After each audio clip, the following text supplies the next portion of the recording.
ఏలూరు జిల్లా పెంటపాడు మండలం పరిమళలో జనసేన పార్టీలో భారీగా చేరికలు జరిగాయి. తాడేపల్లిగూడెం జనసేన ఇన్ఛార్జ్ బొలిశెట్టి శ్రీనివాస్ ఆధ్వర్యంలో 200 మంది జనసేన తీర్థం పుచ్చుకున్నారు.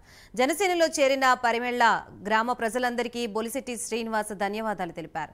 రాష్ట్రంలో రోడ్లుండవు, తాగునీరు సరిగా ఉండదు, డ్రైనేజీ వ్యవస్థ సరిగా ఉండదని ఆయన ఎద్దేవా చేశారు. జగన్మోహన్ రెడ్డిని అడుగుతున్నాను, మీరు సిద్ధమా అనే కార్యక్రమాన్ని పెట్టారు, కానీ ఆంధ్రప్రదేశ్ ప్రజలు మిమ్మల్ని ఓడించడానికి సిద్ధంగా ఉన్నారన్నారు. రానున్న ఎన్నికల్లో కొట్టు సత్యనారాయణని ఇంటికి పంపి జనసేనను గెలిపించుకుంటామన్నారు.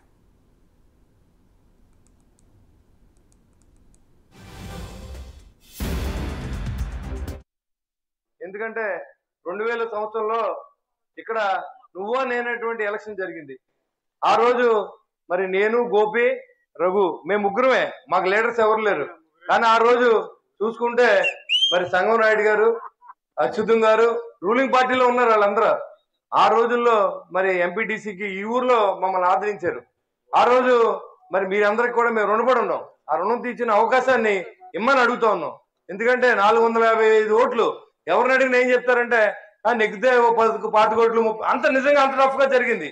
మరి ఇక్కడ రోడ్ల మీద పడి తొలినాం. మన తోట సూర్యనారాయణ గారి ఇంటికాడ రాంబాబు గారిని, మరి నాయుడు గారిని కూడా అడిగాం. అంటే మా బాధ్యత కాబట్టి తమ్ముడు ఈసారి మాకు సహాయం చేయమని అడగడం కూడా జరిగింది. మరి ఆ రోజు గోపి గారికి అఖండ విజయాన్ని ఇచ్చినప్పుడు కూడా మన రూలింగ్ పార్టీలో లేని వలన ఆ రోజు ఆయన మా ఊడు మండల ప్రెసిడెంట్ అవ్వాల్సిన అవసరం ఉంది.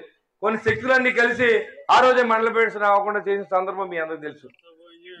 అలాంటి మరి ఈ పరిమళలో ఈ రోజు మరి జాయినింగ్లు పెట్టడం మా బావగారు అయినటువంటి మరి రాంబాబు గారు, మా తోట సత్యనారాయణ గారు, మరి ఈ పార్టీలోకి మా గోపి గారు సారథ్యంలో వాళ్ళు ఏంటంటే ఇది అంతం కాదు, ఇది ఆరంభం. తోట గోపి ప్రతి మీటింగ్ లోనూ ఉంటాడు. ఇక్కడి నుంచి మీటింగ్ నడిపితే గోపిని అడుగుతాడు.